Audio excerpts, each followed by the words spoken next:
Day 2 of India versus Bangladesh Chennai சேப்பாக்கில் இன்னைக்கு நடந்துச்சு. என்ன நடந்துச்சுன்னு தான் பார்க்க போறோம். அதுக்கு முன்னாடி நேற்று நாள் முடியறப்ப 339க்கு 6 விக்கெட் விட்டுருந்தாங்க. இந்த நிலைமையில இன்னைக்கு காலைல ரவிச்சந்திரன் அஸ்வினும் ரவீந்திர ஜடேஜாவும் சேர்ந்து ஒரு 400 ரன் கிட்ட கொண்டு போவாங்கன்னு பார்க்குறப்ப பங்களாதேஷ் சீமர்ஸ் எல்லாருமே ஒரு கம்பேக் கொடுத்து அவங்களோட விக்கெட் எடுக்க பங்களாதேஷ் சீமருக்கு ஹசான் முகமது 5 விக்கெட் எடுத்திருந்தாரு. இது மூலியமா இந்தியாவோட ஸ்கோர் 376 ரன்னுக்கு 10 விக்கெட் விழுந்துச்சு. அடுத்து பங்களாதேஷ் அவங்களோட ஃபர்ஸ்ட் இன்னிங்ஸ் ஸ்டார்ட் பண்ணாங்க.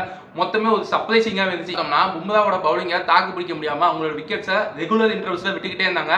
அதுபடி பார்த்தோம்னா மூணாவது செஷன் வரப்ப அவங்களோட டீம் மொத்தமாவே சரிஞ்சு விழுந்துச்சு. 149 ரன்னுக்கு 10 விக்கெட் விட்டுருந்தாங்க. அதிகபட்சமா பார்த்தோம்னா பும்ரா 4 விக்கெட் எடுத்திருந்தாரு. ரவீந்திர ஜடேஜா 2 விக்கெட், ஆகாஷ்தீப் 2 விக்கெட் இது மாதிரி எடுத்திருந்தாங்க. அதுக்கடுத்து பார்த்தோம்னா அடுத்து இந்தியா ஃபாலோ ஆன் கொடுக்காம இந்தியா அவங்களே பேட்டிங் ஆட ஆரம்பிச்சாங்க. இது மூலியமா பார்த்தோம்னா இன்னைக்கு டே முடியறப்ப இந்தியாவோட ஸ்கோர் 81க்கு 3 விக்கெட் விட்டுருந்துச்சு. அதிகபட்சமா பார்த்தோம்னா சுப்மன் கில் 33 ரன் அடிச்சு பேட்டிங் ஆடிட்டு இருக்காரு. அவர் கூட ரிசர்வ் பண்ணிட்டு இருக்காரு.